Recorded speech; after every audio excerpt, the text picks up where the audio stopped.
Hey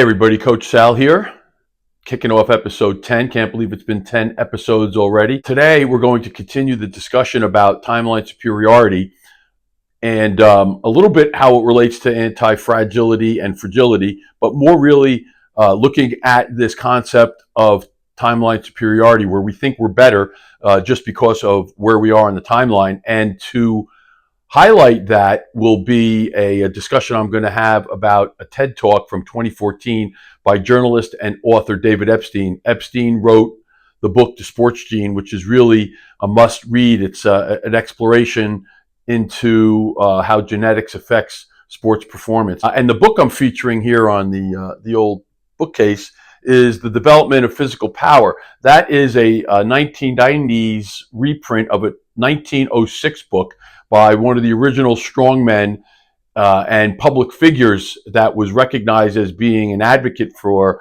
all things health and fitness back in the day, physical culture they called it, Arthur Saxon. That was back in the day when the strongmen were also the best physiques around, and that was before the perversion that occurred somewhere in the 50s where drugs and aesthetics started to take precedence over function and form, right? So we're going to kick that off right away as soon as we do the old flipping of the clock. And here we go.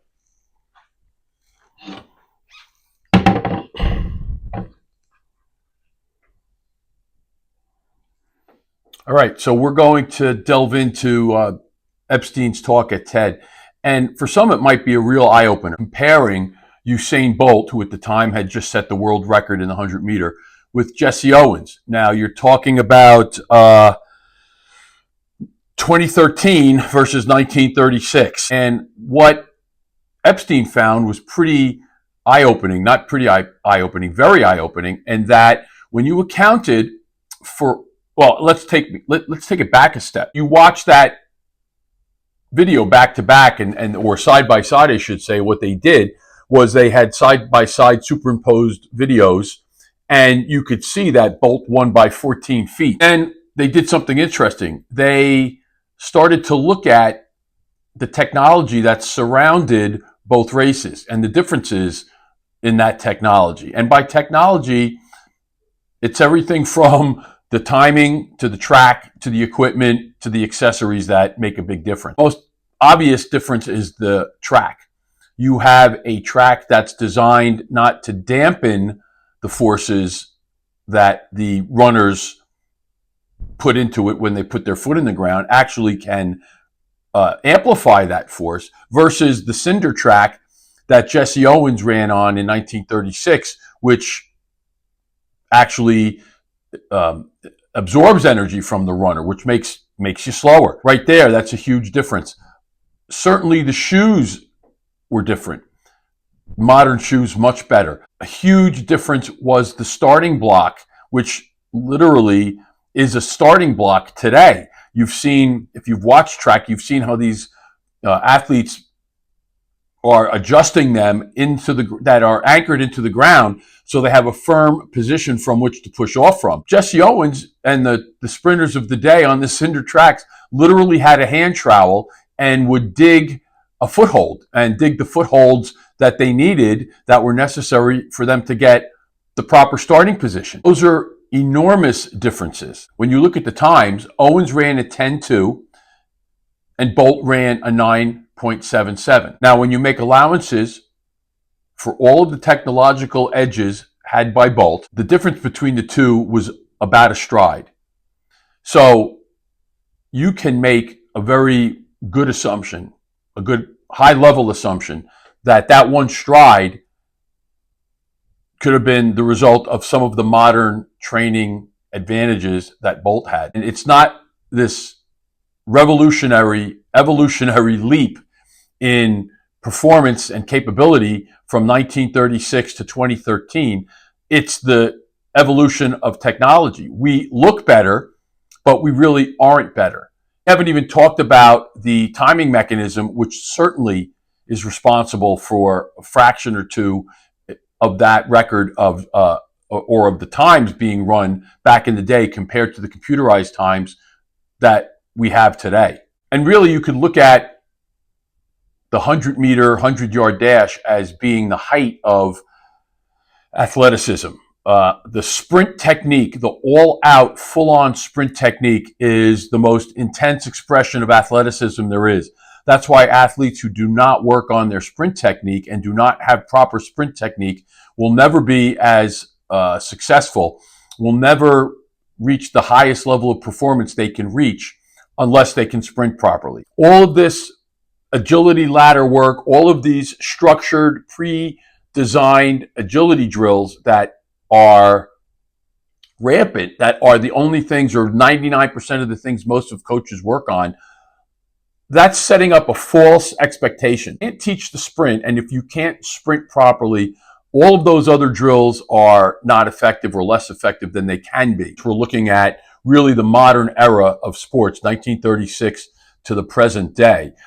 You could see that at the root, we really haven't improved that much. If you're talking about a stride length between the two runners, when you can equalize for all the other technology, that other stride, or that one stride, could be attributed to this modern training methods and maybe how we've evolved. So it's not a heck of a lot of a difference, really, when you're looking at it that way. Now, it's not as popular of a sport, or it might not have been on the front page as much. But back in 2009, there was a revolution, and several world records were broken. It was 9 world records were broken by these polyurethane suits that everybody credited with this massive improvement in times. It was a more streamlined, less water resistance, less drag, and records were falling left and right. Those suits were actually banned the next year in 2010 for providing an abnormal advantage. So this speaks to the concept of timeline superiority, where this technology has blinded us to the fact that human improvement really has not been all of that much. We're going to explore some of the other elements of this story in the next segment. So to pick up on this concept here that Epstein really does a great job of discussing, and you could look up not only the TED Talk, but there's actually been several articles and interviews he's given to support that TED Talk, because it created such a stir, because it was so obvious once you look at this explosion of technology, how that really has been responsible for the advances that we've seen, for this improvement we've seen in performance. And he also gets into the idea of specialization, and we've seen this in youth sports, and it's been a problem for decades now, where kids early on are specializing, focusing on one sport, and in some sports focusing on a single element, from overall performance to this high specialization, in my opinion and others' opinion, to have made our athletes more fragile. And that's where this concept of fragility and being anti-fragile comes into the mix. Concept of tech and this specialization now has made us more fragile. The fact that we're focusing on the stat, the individual idea that throwing the ball hard is the thing that's going to make a baseball player a great baseball player. And not only that, this totally misguided thought that anybody who plays can throw the ball at that highest level. It's ridiculous. There's not this assumption that every kid is going to be able to run a 9.5 or a 10 flat 100-yard dash, or a 4.440. That's one of the things I see all the time. I see and hear these baseball parents and these baseball players expecting they're going to attain this remarkable level of velocity just because they want to, just because they think they can train for it, when they don't realize that that is a genetic gift. That is something that comes about because of not specialization of training, but because of specialization of how bodies develop. And some people just have it. Just like not every kid can run a 4.4. There's some great athletes I've trained and that I've worked with that have played high-level sports, can't run a 4.4. You could have all the training in the world. There's a ceiling to what you can achieve in these areas. And this pursuit of the number has ruined baseball, and we could get into that discussion, but that's another example of how we think, not me, but people think players today are superior because they throw harder, and there's many reasons to believe that's not the truth. The two most obvious are look at their ultimate performances and look at the injury rates. Going even into chasing the number, you could look at the NFL Combine, where football coaches across the world and strength coaches across the world are obsessed with the bench press. You could go back and look at the history of the bench press at the NFL Combine, and I bet you couldn't find one good player in that mix, or if you could, it's one good player in the mix of the best bench press performances ever at the Combine, and see how that translates to performance on the field in the NFL. It doesn't. You can look it up. Mindset has a lot to do with it, and here's a great example. You go back to 1954 when Roger Bannister broke the 4-minute mile. There were a couple of guys that were right there, and none of them could beat it. And I believe that it was within a day or two of Bannister breaking it. A few of his competitors were right there, just couldn't break it.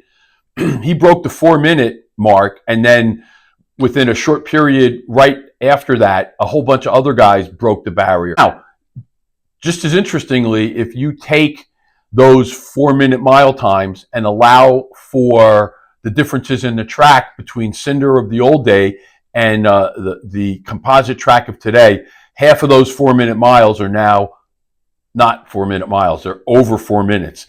So the track giveth and the track taketh away. Again, another great example of how technology is responsible for a lot of what we assume to be raw physical improvement. It relates to health and fitness. We talked about this on other shows. We have all of this technology, wearables. We have all of these high-level facilities. You could go into a gym that costs you $25 a month and have at your disposal every training method you could possibly want and possibly use, and it's available to almost everybody. If you drive down any major thoroughfare in the United States, in a 5-mile stretch, I bet you'll find 5 different gyms. 2 or 3 of them are national chains. I know certainly where I live here in New Jersey, you have within where I'm sitting right now, you can get to 10 complete loaded gyms that are within 10 miles of where I'm sitting. So the access to this equipment is there, and yet health outcomes are worse. Obesity is at an all-time high. Childhood obesity is at an all-time high. Type 2 diabetes and heart disease all at all-time highs and on an upward trend. Reliance on modern stuff, whether you're the athlete we talked about in your training and specializing, or your average gym goer, all the stuff hasn't helped. Go back to the La Sierra model and take that 15 exercise warm-up that they used in their phys ed class, which I did way back in the day, and do that. You don't need a piece of equipment. Use an old school leg timer or get an hourglass, and that's all you need, if that, right? You have a regular watch, count the second hand. That's all you need. And that generalization that comes from being able to move in space in 3 dimensions, controlling your body, is more important than all of this specialized training. And the same goes with diet. Simple diet, real food, well-rounded. There was a lot of wisdom in the concept of everything in moderation, but eating real food, whole foods, is another example of the simplicity and how we've gotten more complex with the food. You could go into any supermarket and be overwhelmed by the possibilities, and that's still, again, and not just bad food. While there certainly is more bad food in the supermarkets than ever before, there's also access to the best food possible, more so than ever before, and more affordable than ever before, despite what you might think. If you look at the real difference between a half gallon of milk and a half gallon of organic milk, and maybe that dollar or $1.50 difference between the two, how many other things we waste that $1.50 on? If you're buying a box of Pop-Tarts for your kids or a box of cereal for your kids at $5, $6, $7, that's way more money than that incremental $1.50 on the organic milk, which is going to be way better for you than the garbage that's in the cereal box. And if you look back at the athletes and the general population, they didn't have the problems we have today. So right in front of you, you have all this information that we've become more fragile with this more complex system we have of the gyms and the equipment and the tech and all the different food and all the different ideas that are out there. If we just could dial it back and find where our ancestors were successful, it's right there in front of us. These books, these publications are all still around, readily accessible, especially with the internet. Get back to the roots exercises. Follow the routines that worked 50, 60, 70 years ago that will get us back to where we want to be. Subscribe to my Patreon and you could get that great booklet that we featured for the last several weeks, and you could get the 4 excerpts of the recreative physical exercises and activities, and that will show you the way. That's going to be a roadmap for you. I'm going to use that in my summer training with the hockey program that I'm starting with next week.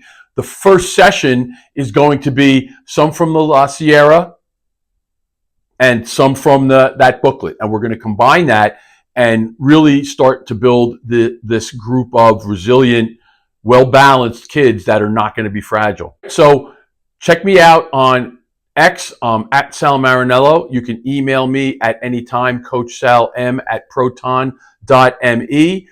My Patreon and my Instagram are both active as well. My Patreon, Coach Sal M, and my Instagram is Coach Sal's Playmakers. Just get to me and start doing this stuff on your own, and you'll be better off. All right, thanks. We'll see you next week.